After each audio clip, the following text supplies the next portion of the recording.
kuya. So, I'm Christopher Pagod po, Governor of the Region 4. Kuya MP, baka may mangyari lang si Bago Region, tanong ko lang for query.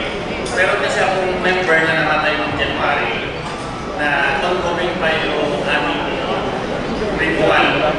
Ngayon kuya, nagtatanong yung family if makakuha pa sila ng support for national.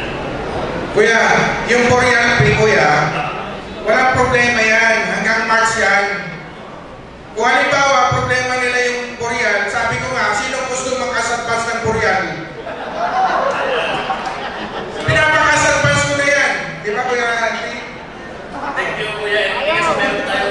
Kasi meron lang kailangan sa iyo, Kuya, noong January. Sige, Kuya, walang problema yan. Pakipalo up na lang sa office. I-text mo lang ako kasi minsan, sa dami ng mga alam natin na pumapasok sa ato ko, hindi ko na ako. So anyway, andyan, asa pa si Kuya JR?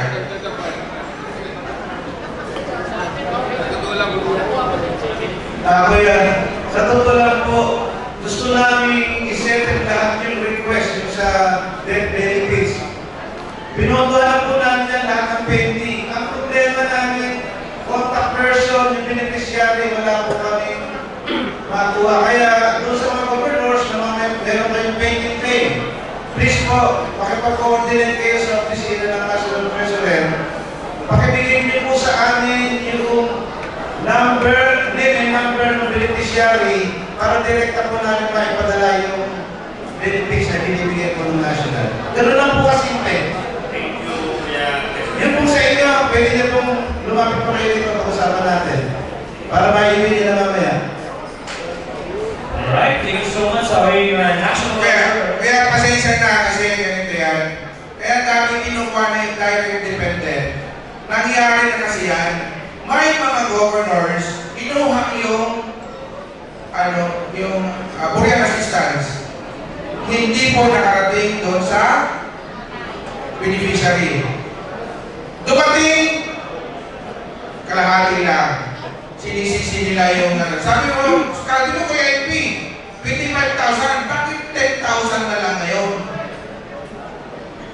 So yun po yun, ang ano natin ngayon, mga kuya ko, lahat ng may mga Korean assistance, pakibigay na lang yung direct dependent para sa kanon, ibibigay natin lahat. Katulad lahat ng mga direct dependent na may nakalagay sa request. Ano na po yun? Naibibigay na po namin. So anyway, nandiyan si Kuya JR. Sa Kuya JR. Ayun, puntahan ko yun. Mag-usap kayo ni Kuya Chris. Ha? Ayun po. Yun po yung dahilan. Kaya inaano namin na kung wala kasi nakalagay na direct dependent doon at hindi naka-identify kung sino yung governor, yun po yung nagiging problema natin, Kuya. Sino ang tatawagan namin? Okay, sige ba? Thank you. Thank you, Kuya, for that clarification. Another question, Kuya, is dahil sa dami ng national president kayo, line na po kayo, may mga clubs and regions na lumipat sa faction, may mga gusto nagtayuan. So, kami naman, paano yung process natin para all clubs na lumipat sa isang region, hindi sumama ng lumipat?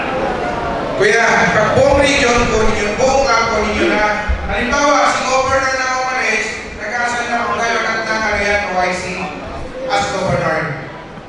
Kung sino po yung may assign natin doon, i-vote natin agad yun, Kuya. May mga naiwan na isang club at dalawang club sa isang region. Mamaya Kuya, after... Kunin nyo na yun, Kuya. Pwede nyo na yan up yan. Video kayo, Kuya?